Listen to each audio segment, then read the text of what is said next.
This is the Average Guy Network, and you have found Home Gadget Geeks, show number 442, recorded on April 23rd, 2020.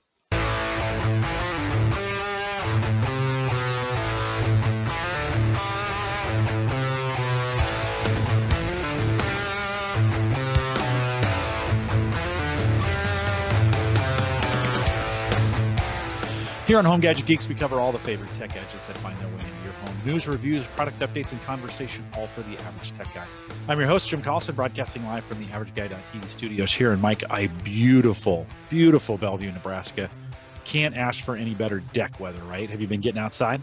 Oh, yeah. We've been, especially when you have the kids home, you need to keep them entertained during this time. You have been outside all day, every day. It's been fun of watching my son, my oldest. He has the Strider bike. It's a bike essentially with no pedals. They can just, but 2 wheels only, no training wheels. And he is just rip running around the circle now and giving his mom a little bit of a heart attack sometimes. But it's been. Yeah, we're having a good time. Erin Lawrence is with us. Erin, as the warm weather come to Canada, are you guys up there getting any nice stuff yet? Just in the last week, we finally got rid of the snow. I would say we had snow 20 out of the last 25 days up until last week. Yikes. And it's finally mostly just gone. So spring feels like it's finally here, and I couldn't be more grateful. Yeah, it's springtime. Our friends in the South have been dealing with tornadoes and severe thunderstorms, and so thinking about you guys down south. Of course, April 23rd, 2020, still in the United States, almost all of us are still in lockdown, but we'll post a show with world-class show notes. For us, a lot of the world hasn't changed. And of course, we'll post those at theaverageguy.tv. Don't forget, you can join us live on our mobile app. If we ever get out of the house again, the best way to listen to Home Gadget Geeks on the road is through the mobile app. So homegadgetgeeks.com, you can download that for Android, iPhone. Many of you found other ways to do it, but a great way to stream it live, homegadgetgeeks.com. And now you can forget, big announcement. You can now follow the show schedule. I've got it working, guys. I'm committed to keeping it up to date, at least for now. And it's the next 3 shows are out there. If you go to theaverageguy.eventbrite.com, just write that down, go to it, save it, whatever. You ever want to know, because before the show, I always get a bunch of emails. Hey, who's on the show tonight? You never have to guess anymore. Theaverageguy.eventbrite.com. We are using that to help us keep track of the shows. And so if you want to know what's coming up next week, a big ed tech, how has this COVID-19 situation changed technology? We have 3 Nathaniels coming on. Chris Nessie is coming on. Brian Friedlander's coming on. Talk about how all the technology has changed for the schools. So that should be super interesting in a round table. And then Dave McCabe on the week after that. He's coming back to talk about lawn care. And that should be great as well. And so follow us, theaverageguy.eventbrite. If you follow me there, by the way, you'll get a notification whenever I post something new. So you can do that as well. And then down there in YouTube, subscribe. Hit the subscribe button if you haven't done that already. That way you know when we go live. And if you hit the like button, it helps with the discovery process. Big thanks to Mark Robson, who joined us last week. Mike, I did a roasted chicken on Sunday based on what you guys said. And then we pulled that apart and put it in some chicken noodle soup. And that was dynamite. We took some of the meat, made quesadillas on Tuesday with it. The girls are already make another one of those. Have you done any grilling since our show last week? Well, first off, let me say I saw that on Twitter and my mouth started to water. And then the soup was such a good idea to put that then into the chicken noodle soup. Super good. Yeah, we have been grilling just as much as we were last week leading up to that show. I think we ran out of our pork, so Hannah's kind of like the chicken, right? Fire up another pulled pork this weekend, do another pork shoulder. But Hannah's been doing the same thing, quesadillas with the pulled pork. Oh, yeah. Really, really good. That's what I love about chicken, pulled pork. You can make a million different recipes, so leftovers, you're solid. Erin, have you been getting out in the van, and have you been doing any grilling? That's the catch up we want to do with you. How are those two? I know it's been super cold, so probably not in the van, but you can grill in cold weather. Have you been doing either? We can. We charcoal grill more than anything, so it's not that easy to stand out in -20, -15, even -10 weather and, tend to your charcoal. Right. So we have not actually grilled, although I guess it was just yesterday, I got the new BioLite camp stove kit delivered. And the camp stove is this little, almost like a tin can size and shape stove that's got a grill top on it that you can add. And you can grill on it, as the name would indicate. So we fired that up last night on our front porch and made burgers. So that was the first barbecuing we've done this season, and it actually turned out great. It made me realize how much I miss good barbecue. Oh, so good. What's the name of it again? It's called the BioLite Camp Stove and Grill. Okay. I've actually reviewed a bunch of BioLite's gear, and they do a lot of like kind of off-grid camper stuff, backpacker kind of gear. That's really cool. Really cool.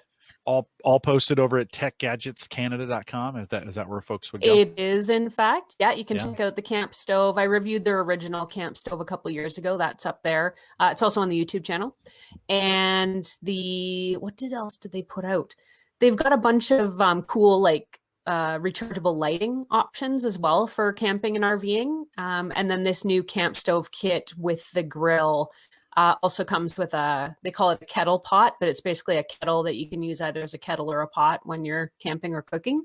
So I'm going to try that bundle out, hopefully as soon as we get enough nice weather to go camping or out in the camper van. How do you, with this current situation that's going on, can you guys go camping? Are campsites open? Can you go out and get some of that done, or what? Have you looked into it?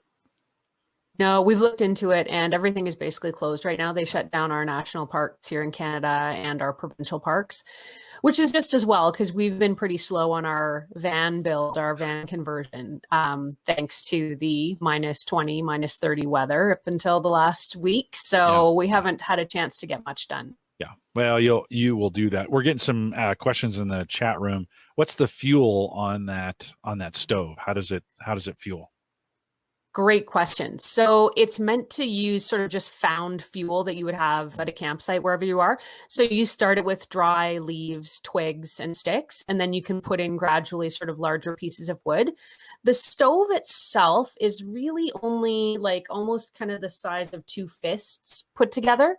So, I mean, it's not huge, and it's this little cylinder. So you do constantly kind of have to feed it.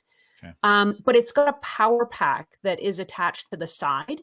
So the power pack will actually take the energy from the fire, turn on a fan so that it fuels the fire to keep things going. And then that extra energy that it's storing up in the power pack, naturally, you can use to charge up your smartphone, your camera battery, whatever you need using a USB plug. You can plug it right in. That sounds totally nerdy. just to be honest, it's for the nerdy camper for sure. Yeah. Is it like a rocket stove then, in the sense where they're trying to draw, or it's trying to draw kind of the heat through it and push it out and use that heat? Did you try rocket stoves? A couple of years ago, they were super popular. Did you ever try the rocket stove concept? No, I haven't. It sounds like it's something similar, though. Well, it's a little bit similar and maybe different in the sense it's like a 1, 2, 3 sizing. So if you have a foot opening for the fuel that's going in, you need a 2-foot box at the bottom for the fuel box, and then you have a 3-foot tall chimney, and it creates a draft that pulls that air in then and makes really efficient use of any fuel. When you said you don't need a lot of fuel, right? And this is one of those rocket stoves where you kind of don't need sticks and twigs. It will do just fine, right? You get it started, and then you can kind of run this thing super efficient, and it'll heat up water or beans, whatever right. You'd have at the campsite, right? It would do. I don't know if I cook burgers on it. I guess it'd have to be pretty big, but you can take some bricks and make kind of like a makeshift rocket stove wherever you go. Kind of designed or thought about for third world countries, because they have such trouble with smoke coming out and the lung damage that does. This rocket stove, because of the design, very little smoke. It kind of maximizes the heat and then doesn't smoke a lot. And so if you go on YouTube, listen, there's a rabbit hole for you. If you go on YouTube and put rocket stove in, you'll spend all weekend on all these different kinds of rocket stoves that folks have built. So, well, we want to go with some of the things that you have tonight. And you changed websites since the last time we heard. You had Tech Gadgets Canada, but you also had your own. But I noticed, did all those move? Are you full time on Tech Gadgets Canada now? I finally made a huge move. Actually, anybody that has a website or a domain, I'm not going to get too deep into this because it's also very nerdy, but I started a website a long time ago, which was Erin LYYC. And that was sort of meant to be my fun blog. And then when I moved more into doing more tech stuff, I rebranded it with Tech Gadgets Canada. but because I could never figure out how to properly transition the old domain to the new domain, I just had the new domain pointing at the old domain. So for years, and like I was afraid of losing my, ranking in Google and losing all my traffic. So finally, just in the last week, I got some good help doing the changeover and migrating the whole site over. And then my traffic promptly just crashed into the garbage, but it had to be done. So it needed a bunch of back end work as well. So. Well, the only reason I noticed is because I installed a WordPress plugin to kind of monitor broken links. And of course, I had tons of your links, the old links on my site. And of course, they all came up broken. And I was like, oh, what's going on? The site go down. And so then I saw you had redirected those. So I spent a little bit of time updating. So I did my part of updating all your links, all your old links to get those over to the new site. But it looks good. I know it's same content, and I was like, oh, she must have completely moved. So again, if you want to catch up with Erin and all the work that she's doing, you should follow her over at techgadgetscanada.com. Follow her on her YouTube page as well. I do that, or subscribe, I guess is the right word. I do that, and you put out a video every other day. It seems like something like that, pretty manageable to watch, and some great content. What's your goal on that? What would be best case scenario for you on YouTube production? Man, every time I set a new goal for myself, I get there kind of sooner than I think. Yeah. It was just a couple of years ago. I thought, wow, man, if I had 1,000 subscribers, I would feel really good about myself. And I hit 1,000. I was like, well, what's the next milestone? I was like, 2,000. And then when I hit that, I was like, okay, let's aim bigger. 5,000, 10, 20. So I'm just under 30,000 right now, which I'm really proud of. But now I figure now I've got to set something that's really big. So maybe I'll go for 100,000 subscribers and see where that puts me. Yeah, 100,000 is good. That's a good number to shoot for. I think I am at 12 or 1,300 here at the Average Guy.tv, and I have a live channel and a edited channel, which just isn't confusing at all. So whatever the things that we do right. Let's talk a little bit about what you're reviewing. You got a hold of this LG Gram laptop. You didn't get to keep it, unfortunately. It sounded like it was a short-term review for you.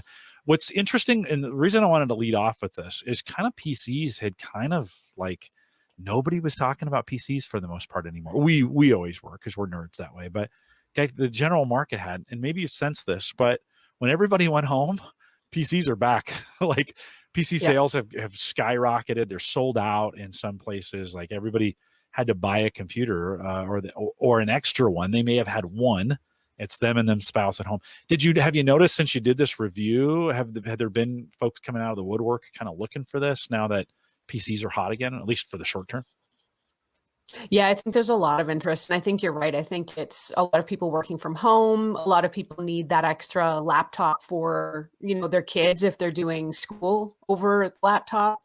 And yeah, getting a lot of interest. And my main reason for wanting to do that review, I don't generally review a lot of laptops or computers just because, you can be so specialized about this and know so much detail, and that is not me. But I have a Dell PC that I use for some other work that I do. And it's this tank, it's fat, it's heavy, it's ugly, it's a workhorse. And I just thought, it works fine, but what more is out there? The screen is okay, it's heavy. So I was really interested in trying out the Gram, because the proposition of the LG Gram laptop is that it's ultra lightweight. It's got this massive 17-inch screen. The screen is supposed to be super vibrant. And I just thought, come on, how much greater could it really be than the PC laptop I'm using now? It's a lot greater. It's very nice. So I got my hands on it for a couple of weeks and got to play around with it. And the screen is amazing. It's like the first time you see 4K TV or something. You just it pops for you. And the colors are amazingly vibrant. And it's so thin and it's lightweight. And, you can carry it with 2 fingers. And so many great things about it just from a basic consumer average user perspective.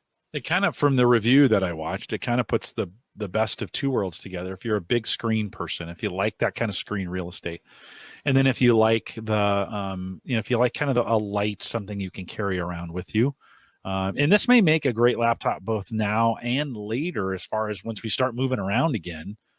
Do you feel like, is this one you'd close the lid and maybe kind of carry with you? Sometimes our laptops have gotten, well, I'm just going to plug it in and leave it at home. It's kind of been a desktop. We plug it into a couple monitors. It doesn't go very far. Do you feel like you take this one with you? 100%. And I travel both short distance, and if I'm going, somewhere much more distant, I usually have a laptop with me.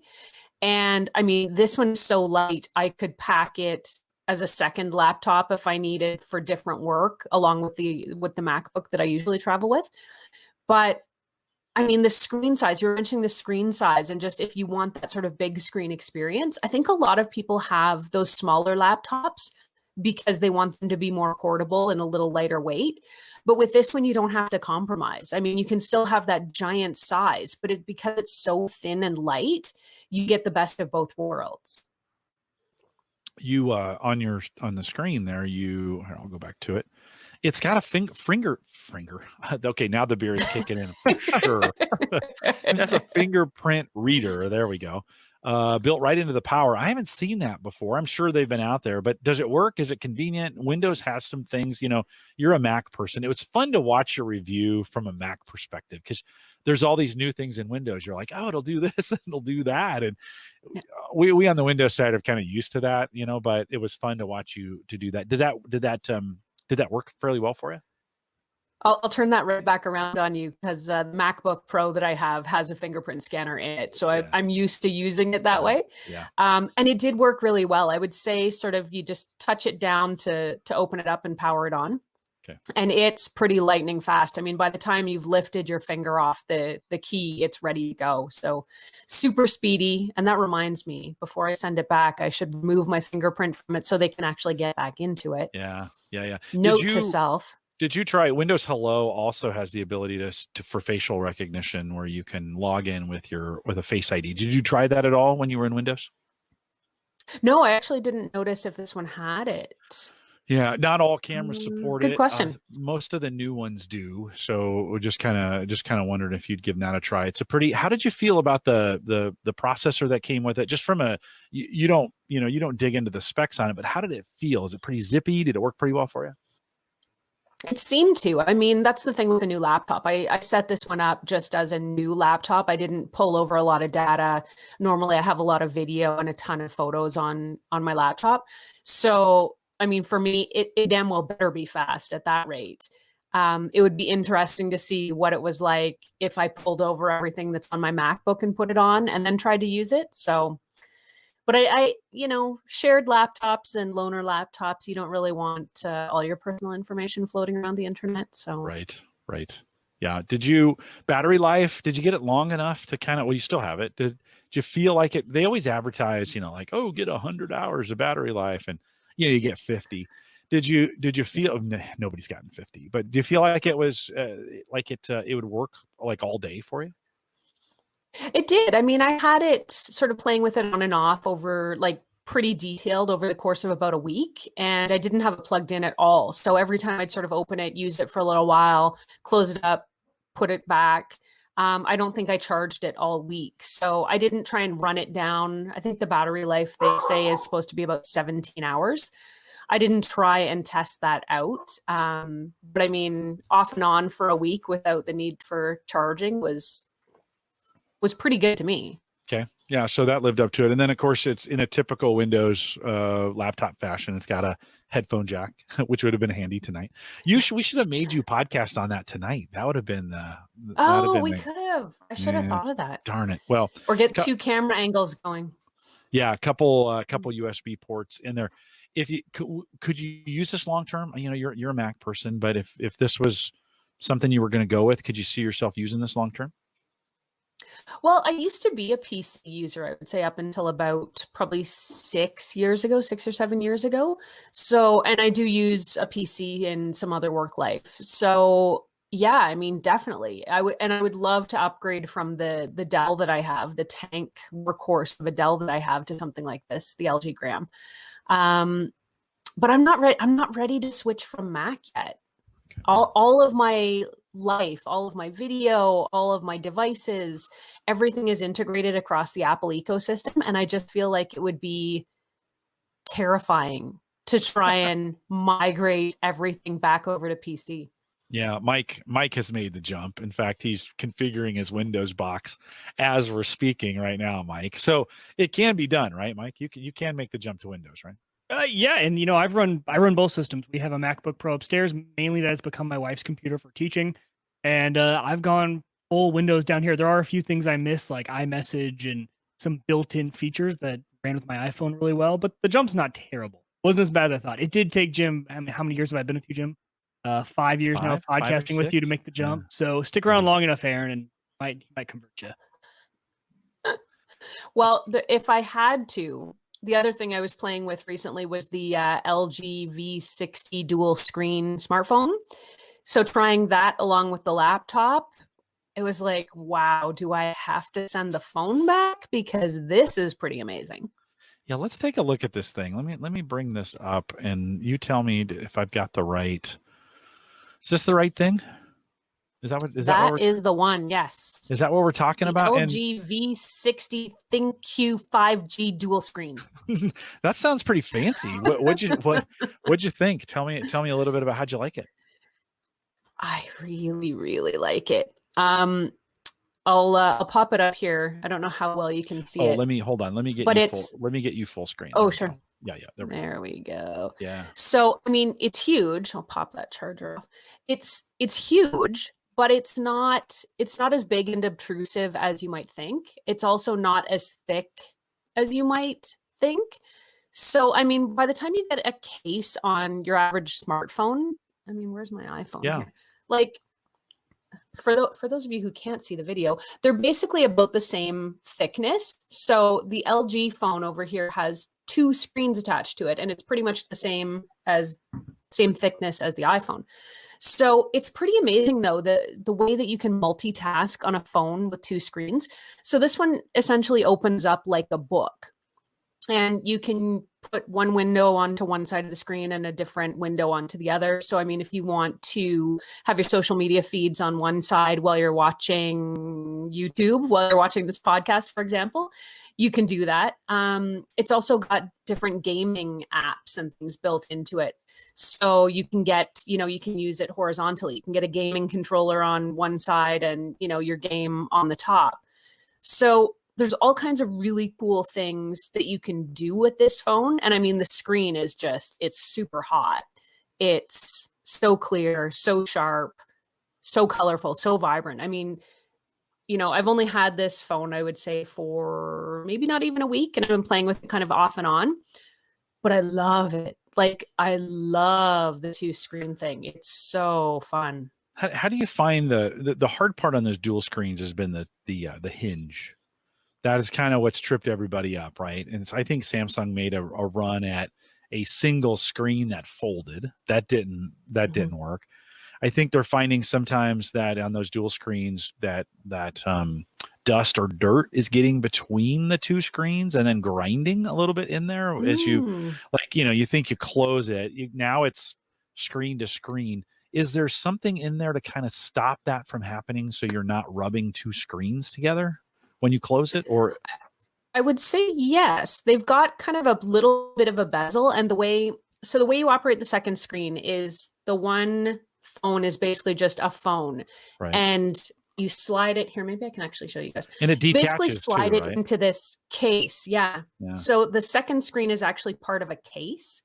So that lets you there. So screen 1, main phone.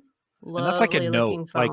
That's like note size. Yeah. That's right. That's a big note, basically. Yeah.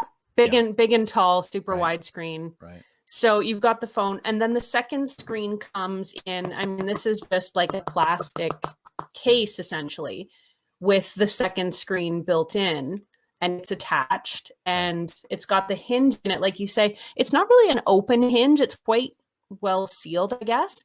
And it's like 360 degrees. So you can open it all the way open or all the way closed. Yeah. And then if you want to add that second screen, you just pop the phone into the case, and then it usually takes just a second for it to load up. And then the second screen will connect to it. So, I mean, easy to use one screen if you want, use both. switch them around. And there we go. 8K video recording. How's the battery life been on that thing? So 8K, you said dual 6.8 inch OLED, a detachable 2-screen design, 5,000 milliamp. I know that's not what that is, but that a battery. Have you found the battery? Is it an all day? Will it last all day? I haven't used it enough to know like what the sort of day-to-day battery life is. But again, this is another one that I've been playing with on and off, and I haven't had to recharge it. I just set it down. I would say it was about 30% before we started, and I set it down on the charging mat because it also has Qi charging, and it's at 100% already. So does it have a fingerprint reader? Sorry, Mike, but does it have a fingerprint reader on there for you? Yeah, there's one embedded under the screen. Okay, good. Mike? Yeah, did I miss it? So how does the second screen get charged? So it charges off the main phone, as far as I understand. So that case connects. It's not just sitting in the case. There's a connector between the case and the phone. Yeah, there's a little nub in the bottom that almost like if you've ever had a charging case, right? You know how you sort of slide those in and they connect and it powers up. So that's what it's got. That makes sense. Okay. So screens not touching then, Erin, when you close that, since you got, do they touch, do you think, in there, or? They don't seem to, because there's enough of a little, I don't know how well it'll show up, but a little tiny bezel that, you know, maybe there's a millimeter or two, probably not that much between them, but I mean, I can see a little bit of daylight sort of between them in here. So I don't feel like they're rubbing. If anything, I feel like it's just the bezels that have closed on each other. Okay.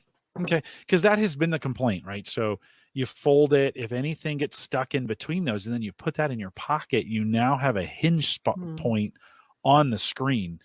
I'm assuming they're offering, or there's maybe some screen covers that you could put on this as well. I would be hard pressed to close that thing and put it in my pocket. I would be super afraid.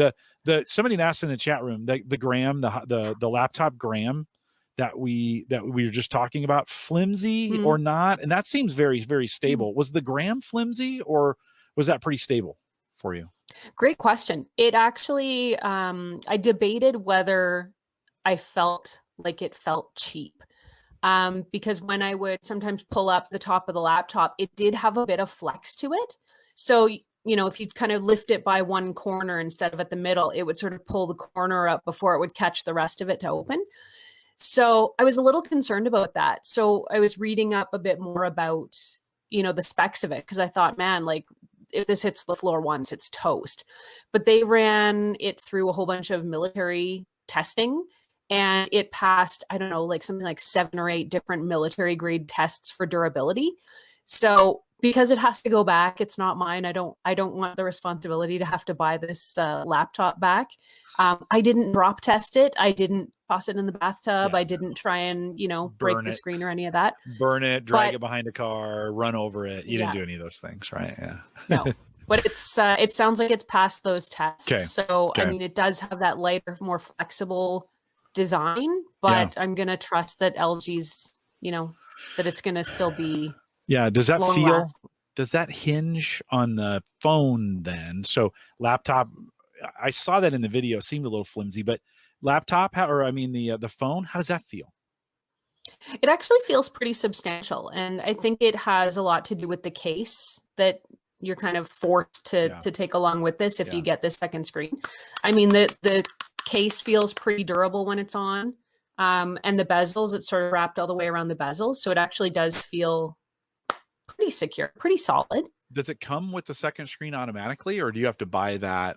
So the phone is $1,000. By the way, that LG gram retails about $1,800. I think it starts at $1,800. So it's ultra. It's in the ultra category there.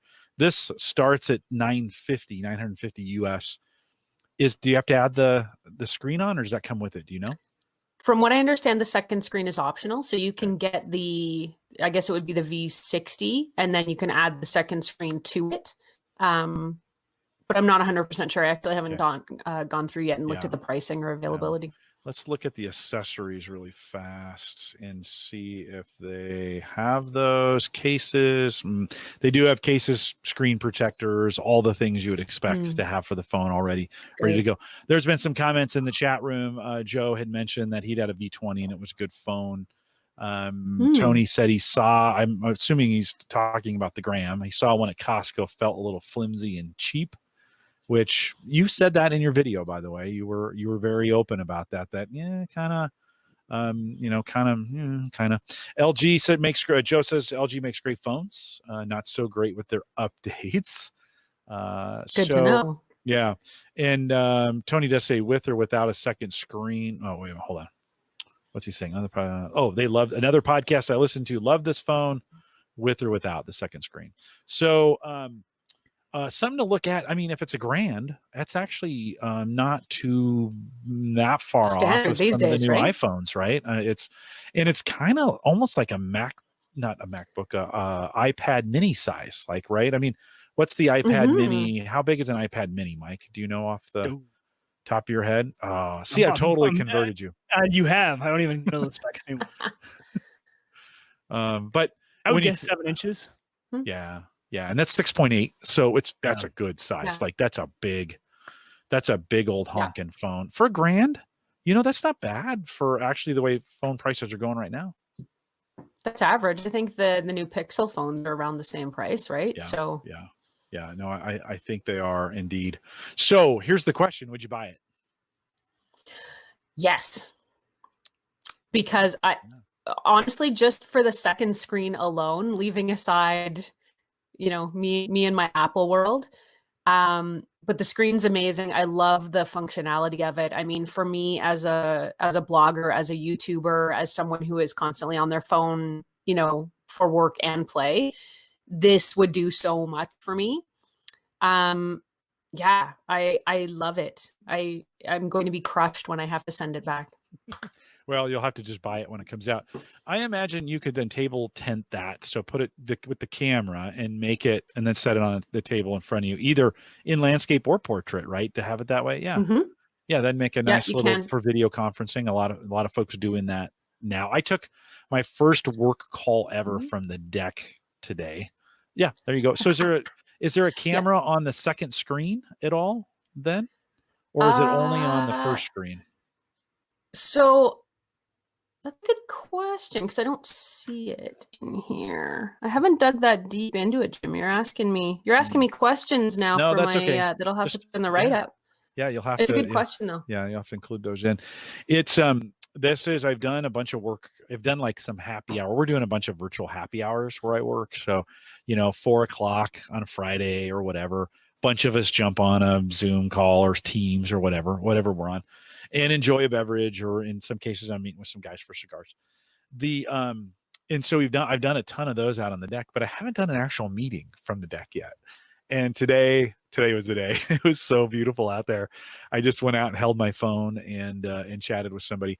The difference was, I think 8 weeks ago, people were like, seriously, like you're out on your deck kind of taking calls. Today they're like, cool, you're out on your deck. Like, because everybody, I should say everybody, lots of folks are in the same boat. Mike, have you done anything outside yet? Yeah, I've been doing a lot outside. And the guy across the street, he set up his whole Husker tailgate setup, and underneath his tent, he has his computer and monitors. He's just out in his driveway.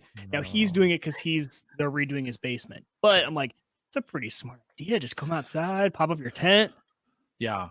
Erin, how have you guys handled, do you guys both work at home there in your household all the time? And so you guys have figured out how to do this. That seems to be, besides the dogs, that seems to be the hardest thing, is I'm running into people or talking to people, both spouse coming home, about both coming home at the same time, kind of seem to be the grind. If that's the case, you've been doing this for a long time. And if that's the case, how do you guys handle that, knowing you're taking calls? In your case, you're shooting video. You kind of need to be quiet, right, from time to time. How do you guys handle that? How do you make that work? Honestly, we have a meeting in the morning where we talk about sort of what's on the agenda, you know, usually over coffee and the morning news. But we'll sort of set out, you know, what have you got on the go today? Here's what I've got on the go. You know, I'd love to get down in the studio at some point this afternoon. Great. I'll take my calls out on the deck. So we usually just, you know, our house is big enough that my office is upstairs, his is downstairs. My studio is downstairs, and, you know, the rest of the bedroom and all the other stuff is upstairs. So it's easy enough for us to sort of say, you know, I need to go use the studio, so he'll come and work in the dining room, for example. You do a lot of shoots. It's just it's a meeting. Well, that's actually a great idea. Actually, I'm going to steal that advice, because, you know, it's you kind of have a daily production meeting. It's like, hey, here's the things coming up. Here's what we need to walk through. I don't know. We do that at work all the time. I don't know if I would have thought to just take that extra step and do, you know, half an hour and kind of coordinate some things during the day.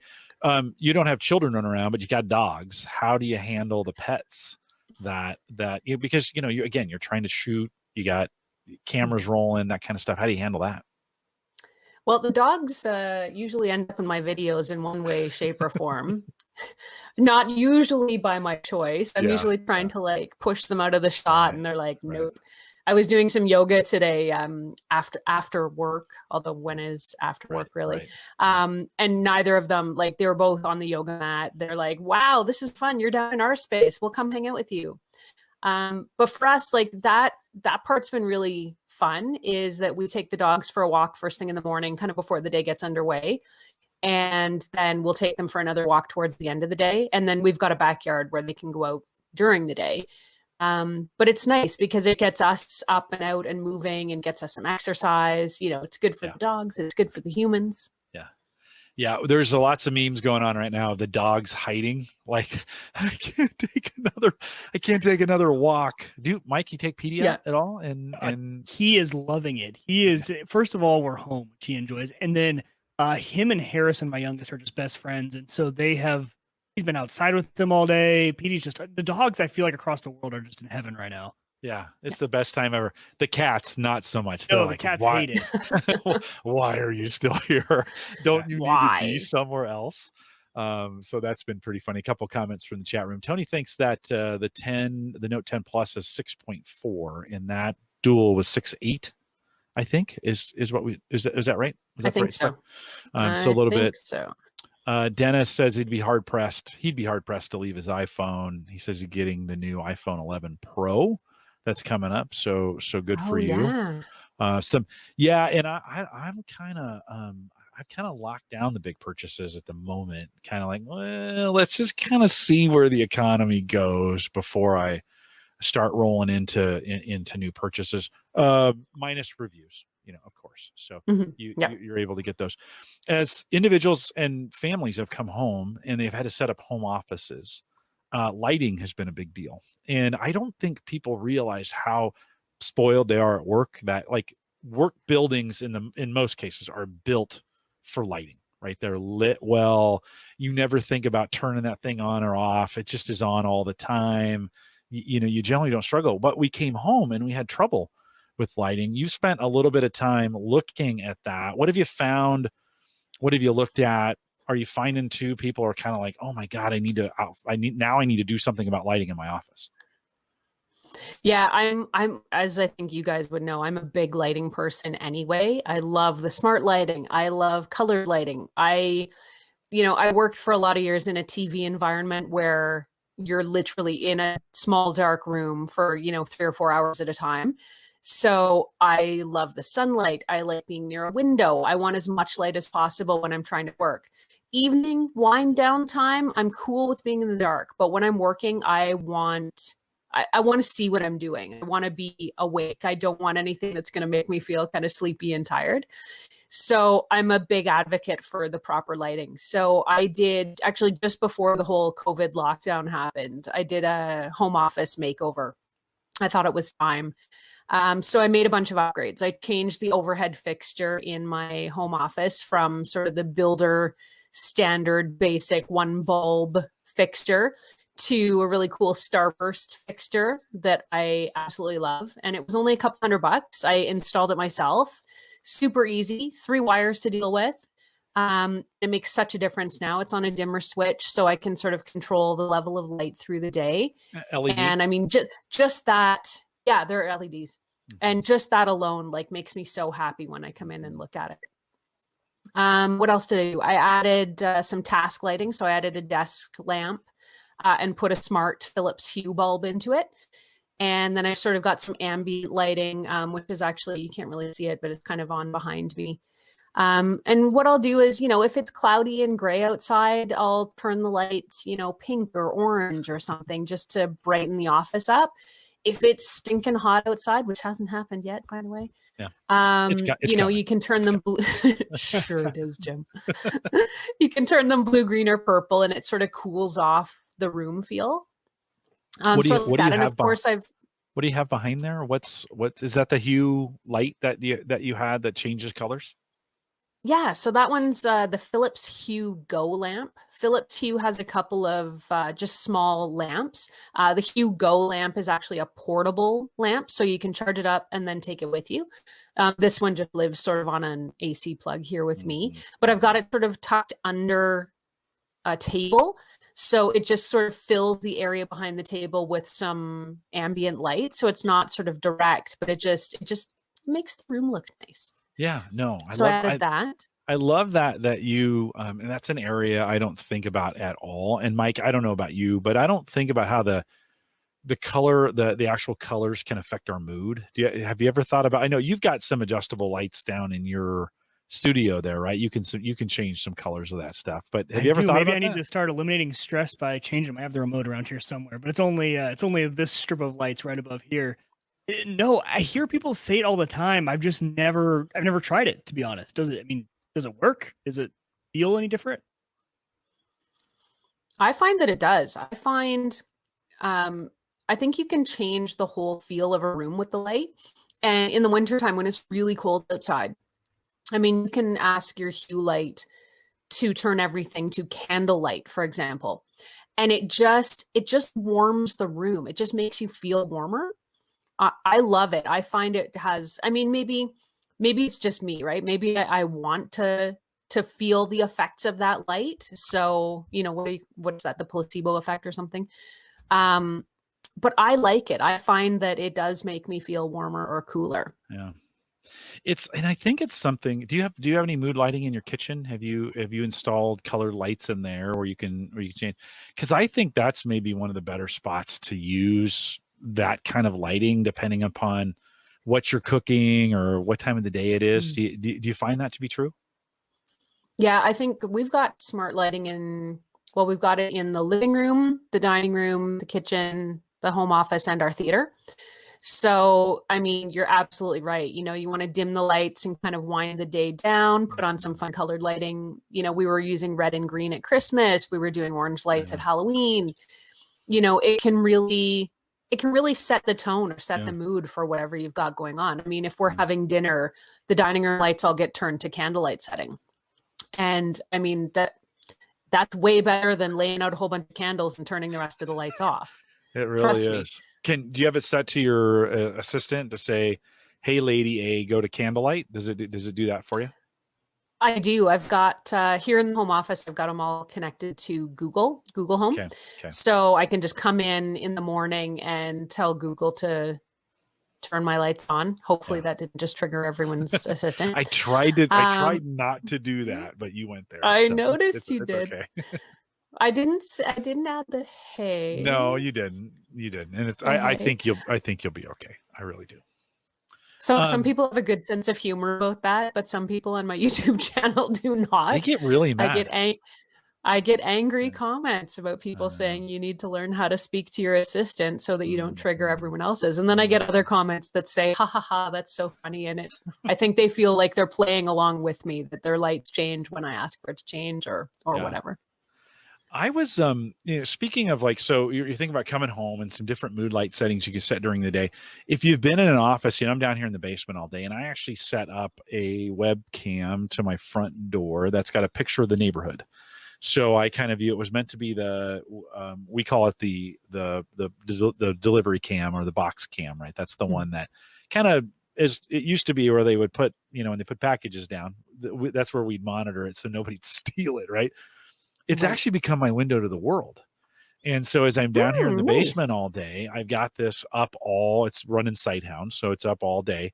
And I can kind of look out there, see what's going on. And I do get out from time to time, but it is nice to have that. Light can replace that, right? In the sense that you can do some things with your lighting during the day, and there's all kinds of home automation to be able to set those different moods for the day, including changing the colors to be a little more soothing towards the end of the day, like just kind of settle those things down. One of the things I was really surprised about when we sent all our employees home, 6 weeks ago, I heard from a few who were like, "Oh, I didn't bring a second monitor home, right? I didn't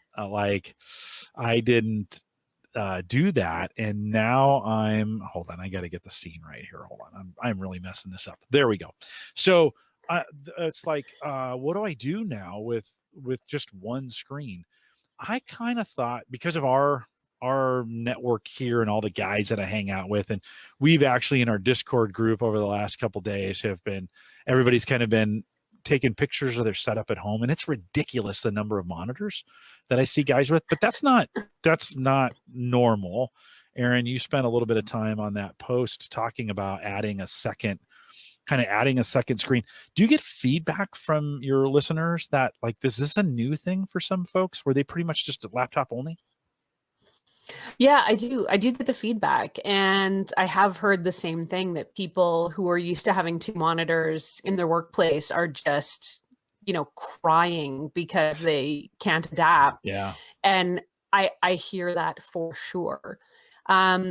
So again, conveniently, I guess, Apple launched its new operating system with a feature called Sidecar. So for those users who have like a MacBook Pro, what Sidecar allows you to do is add a second monitor that's an iPad. So if you're like me and you're in the Apple ecosystem, you can take the iPad you already have with the MacBook you already have, set them up side by side, and it provides you that extra second monitor. So once you've got them connected, you can drag and drop windows across to the two, open up your social feed in one. If I'm doing video editing and I want to keep an eye on something, I've got that second monitor open. Super convenient. And I think it solves the second monitor problem for a lot of people, that already have some of these gadgets in their home. Yeah. I left the Mac ecosystem when that update came out, and I've been super curious, like, is it pretty rock solid when you go to use it? Because, there have always been those third-party apps before that tried to use the iPad second monitor, and they weren't the best. They were okay, but now that Apple has kind of brought it in-house, is it better? It's brilliant. So it will stay connected. Like, as long as the laptop is sort of on and running, it's rock solid. Moving the windows back and forth is pretty seamless. If I do need to disconnect it, it's a simple click, another click to reconnect it. I find it works really well. I've pretty much got this as my setup now permanently, and I love it. And it's really hard if I ever, have to take the laptop out into another room to go do something. It's like, oh, where's the iPad? I need to bring the iPad too. Yeah. So you can get used to it. Yeah. Fortunately, everything is portable now. So I have a 34-inch widescreen curved monitor from work that I got just, I don't know, maybe 6 months ago. And when they first sent us home, I was like, I don't know if I want to take that thing home. Like, because I literally thought we were going to be home for a couple weeks, 3, maybe 4 at the most. And then after a week at home, I was like, I gotta have that monitor. So I contacted the office and said, hey, I'm coming in. We were controlling the number of people who could be in the office at a time. So they're like, hey, it'd be better if you came in after hours. And I went and picked up that thing, and man, am I glad that I did. There has been, I don't even use the laptop screen. I changed the settings so that the laptop can stay closed. It actually sits in the back. It's basically just a PC for the most part. And then I run everything off that 34-inch. And then I have a 24-inch touchscreen above it that's connected to it as well. So I kind of have, instead of having side by side, I have 2 on the bottom and 1 on top, and all the Teams and all the Zoom calls and all those things, all that's up top, and then all the work is down below. And man, I can't imagine. And I think I'm going to be home for the rest of the year. Like, I don't know if I'm going back Oh, yet wow. this year. They've kind of said, hey, you know, even when people are allowed to go back, we're gonna be real generous about working from home. And I was like, well, okay, I have all my stuff, and I really like the setup. So I think that second monitor, by the way, a run on PCs and a run on monitors, and there's never been a better time to buy a monitor. They are cheap. Like even with a little bit of a run on them. Mike, you just picked up a new one. What did you get? So I got a 27-inch 1080p. It's beautiful, like pretty much zero bezel around the outside. It's an Acer branded monitor, 144 hertz refresh rate for 197. Yeah. And for ridiculous. A 27-inch that you couldn't get it, especially with the high refresh rate. So, and even if you wanted 1440p, which for work purposes you don't need, but if you're gaming or watching media content on it. But Jim, it's so funny that you say that you're going to stay home and that you're liking it. You were such a big proponent. You were the crew that even on snow days, like, no, I'm getting in the office. I'm going to be there. WFW, baby. WFW. I am working from work. Yeah, that was your phrase. That was your go-to. And now you're a convert, huh? You like it to work from home? I kind of am. Erin, I'm with you in healthcare. And so she's out. She's still going out and with the public and working in that space. But my daughter's home, and I don't know. I kind of like it. She's home some of the mornings, and we get a little bit of time together. We don't have to have a production meeting to get it done. But maybe we should. I may steal that idea from you. But yeah, I'm kind of liking it. One of the things, Erin, that we've seen though is our food consumption has changed, our habits, and maybe because you're home all the time. That you didn't notice this, but we're cooking a little bit different. We're using a little bit different, like what we buy. It's a little bit different. And one of the things I noticed, and you reviewed this as well, one of the things I noticed, there's some gadgets that are making their way into the home now. Stuff people could buy at work, or they're used to drinking, or whatever, or just a little bit of just a nice thing to have at home. These caught me off guard, but these kind of sparkling water or seltzer machines, or that makes kind of fizzy water for you, have gotten super popular. I've had 3 coworkers say, "You gotta get this thing." I haven't yet, but should I? I mean, you've got one and reviewed it. What do you like about it? Yeah, you're talking about the sparkling water maker, I mean, it's a really different gadget. Those who would be familiar with something like a SodaStream know that it comes with the carbon dioxide tank, and you install it, and that's what carbonates the water. The Sparkle is different though. It doesn't use those carbon dioxide tanks. I keep wanting to call it carbon monoxide.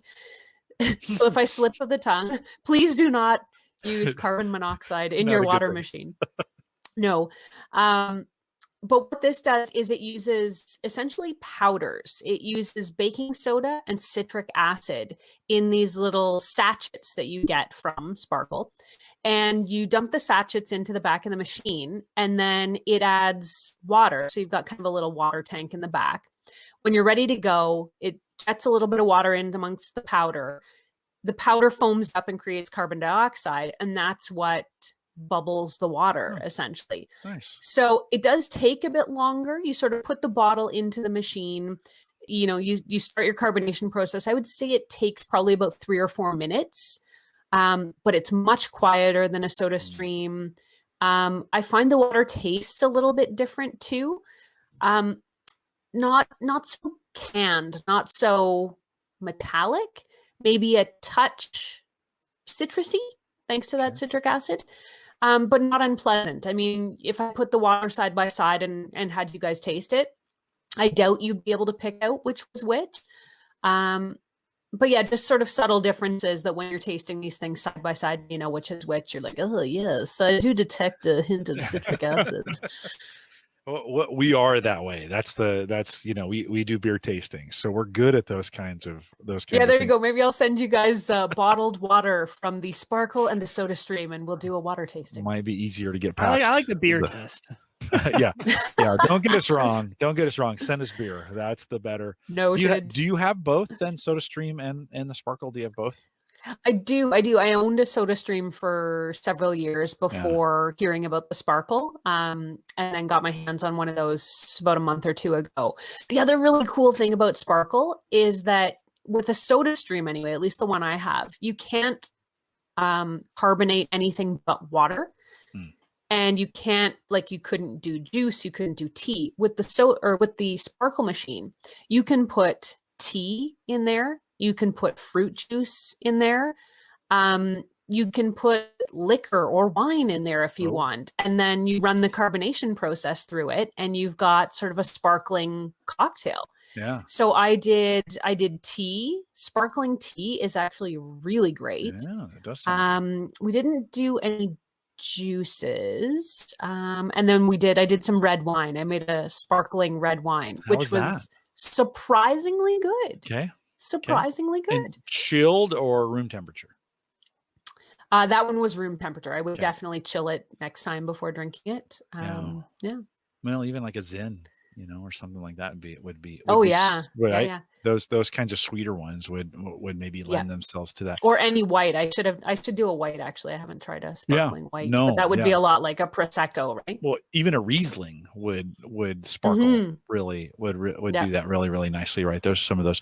Yeah, no, that's an interesting difference because you can't with the other one, and with this one you can, and that kind of lends to some more options. Mike, now that you guys are home, have you gone to any kitchen gadgets that are different, or are you using any of them that you had more than you were before? I'm cranking through the Nespresso pods.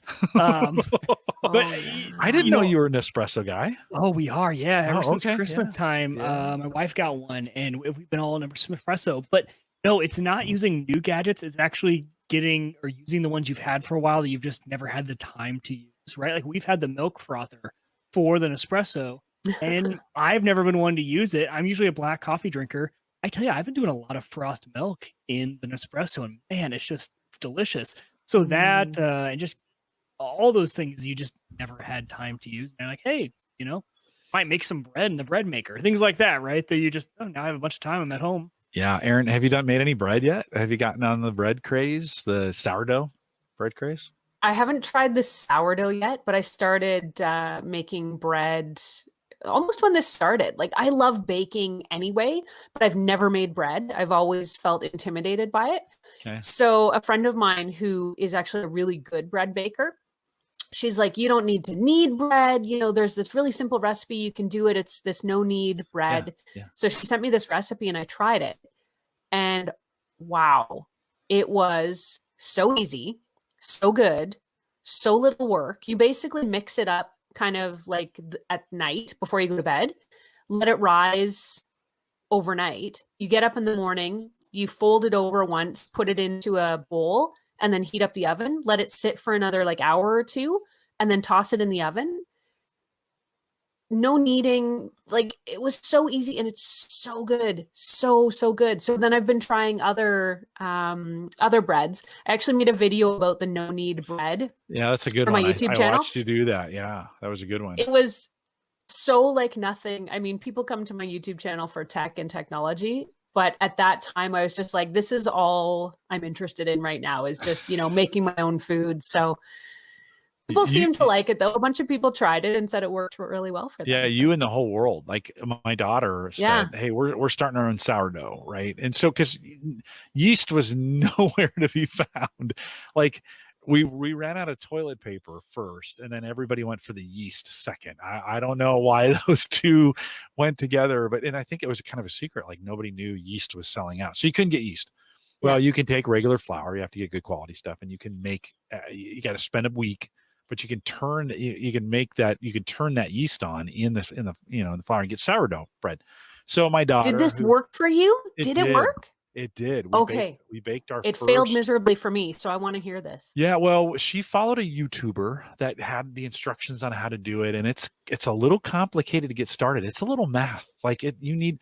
First of all, we had to get a digital. We bought a digital. Weighing thing. What do we call those? Mm-hmm. Scale. Thank you. Scale. Too much beer.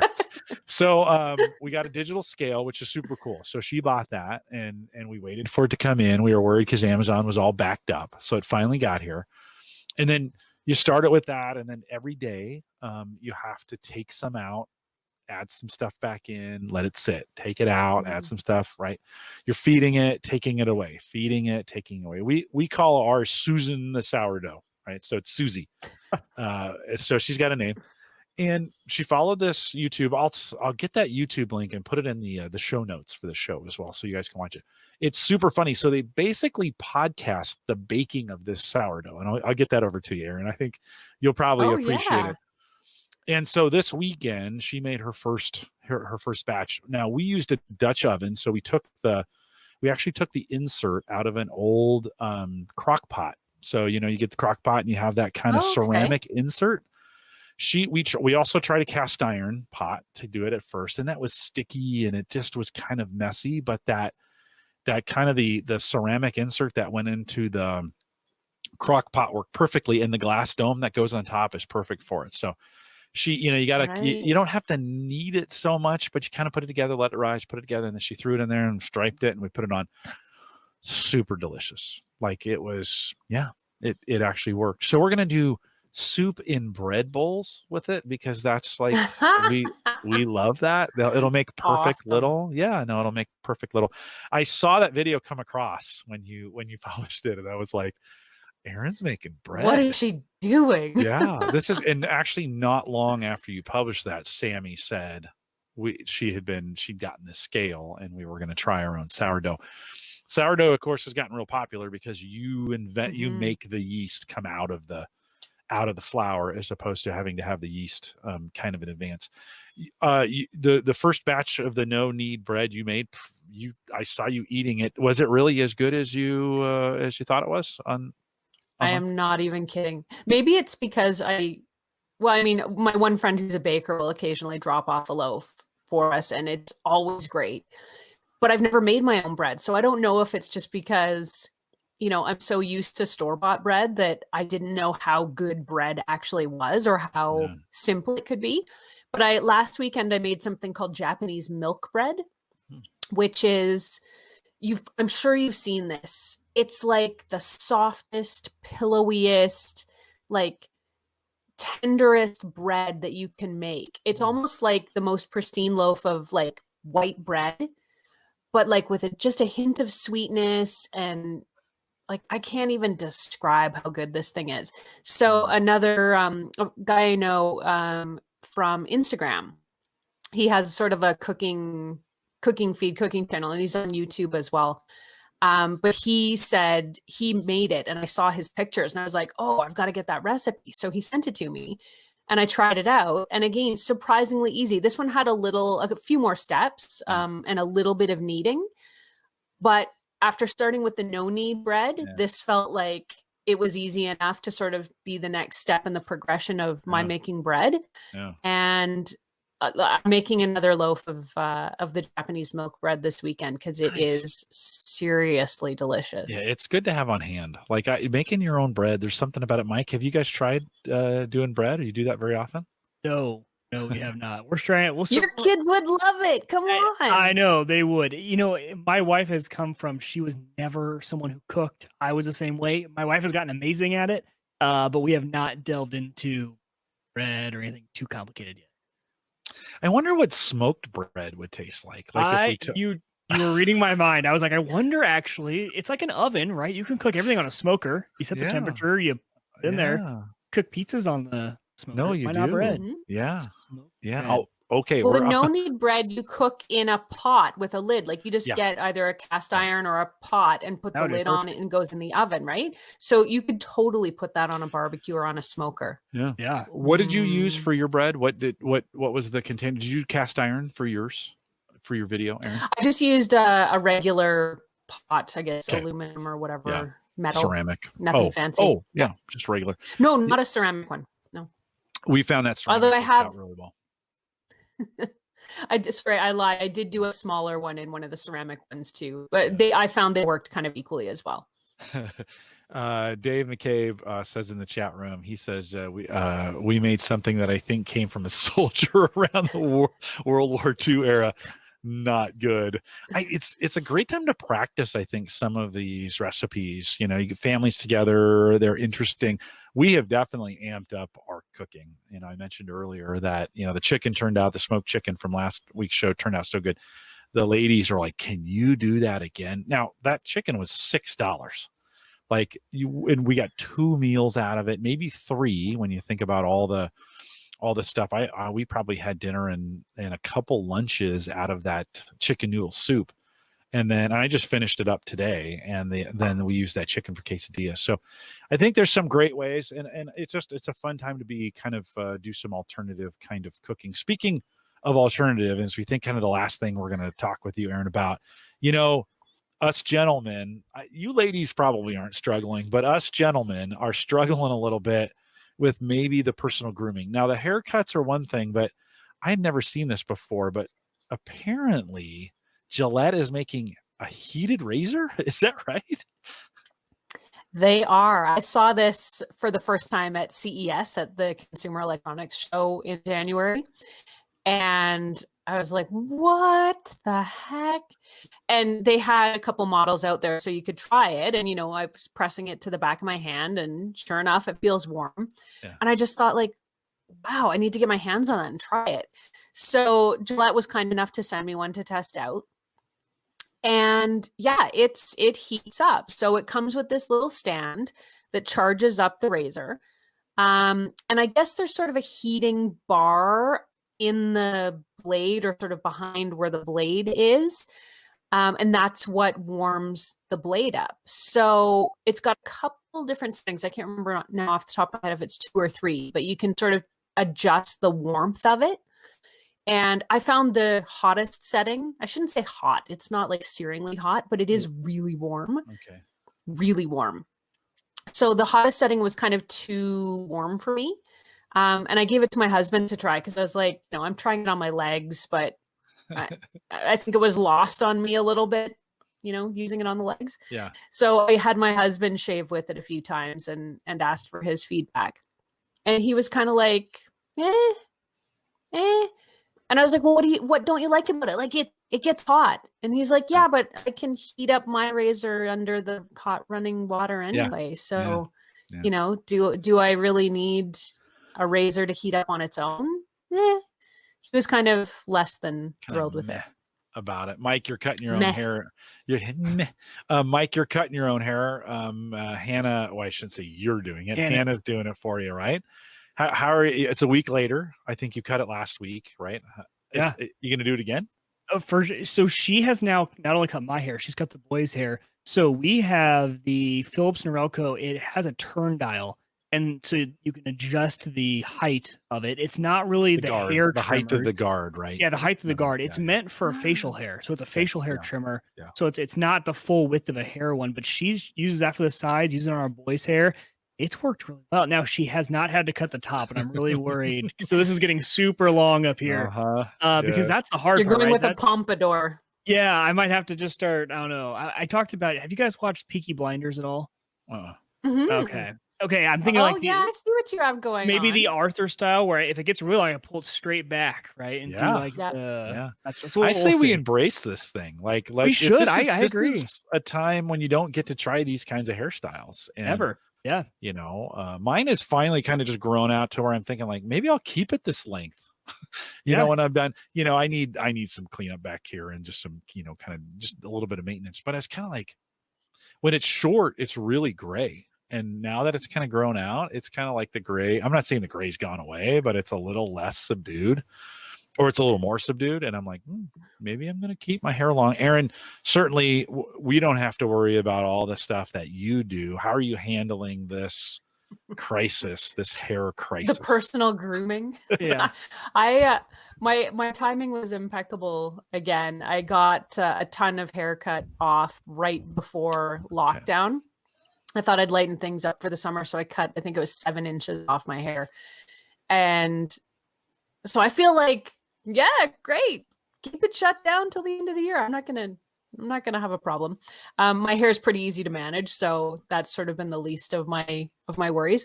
I do miss getting a massage though. I sit at a desk, as probably a lot of other people do, for many hours a day, so you end up getting that hunch and just everything is sore.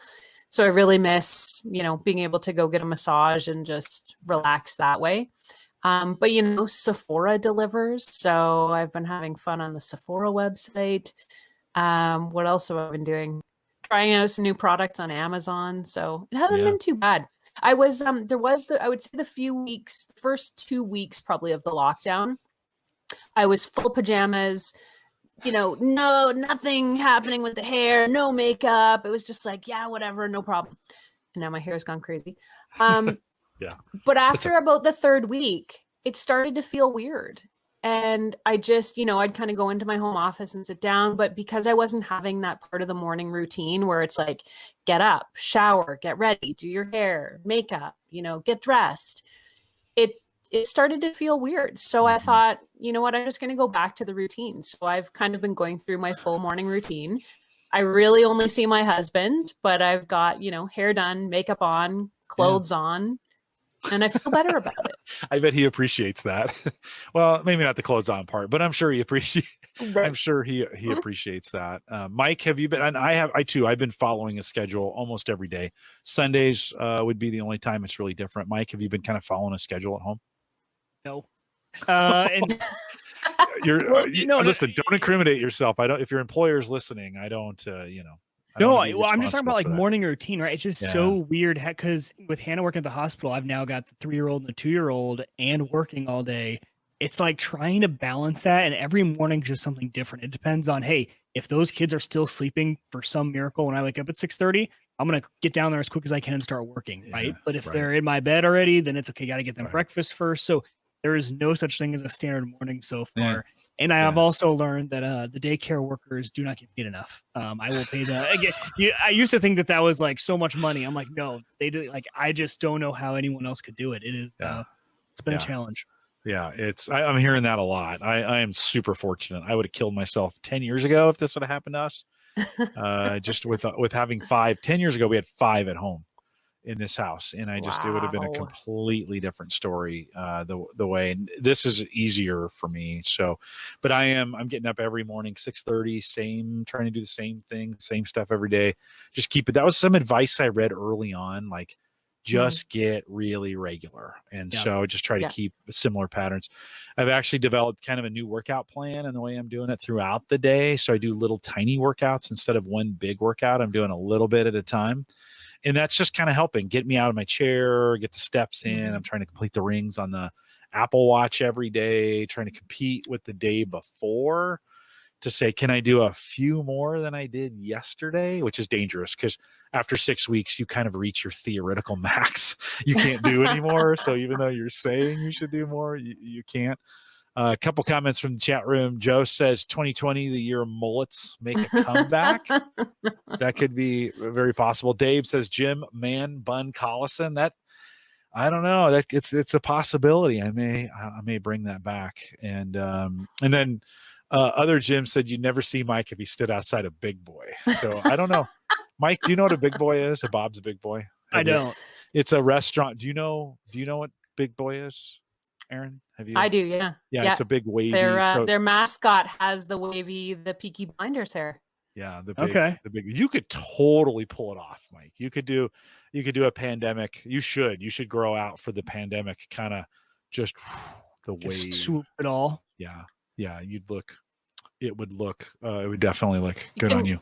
You could match up with that guy from Ancient Aliens that has the hair that keeps what's that guy's name?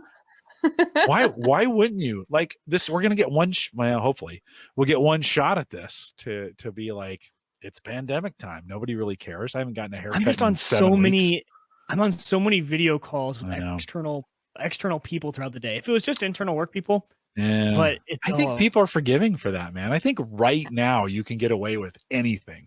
Yeah, it's pretty true. You can do it with kids on conference calls. I know. So many people on Zoom calls. Yeah, no. In fact, bring the kids in. Like, let the kids wave. One of the things I found: bring the kids in, engage them for the first 2 minutes. What they really want to see is what's happening. So if you just let them see this is boring work stuff, they're gone. But if you try and shoo them away, they just keep coming back.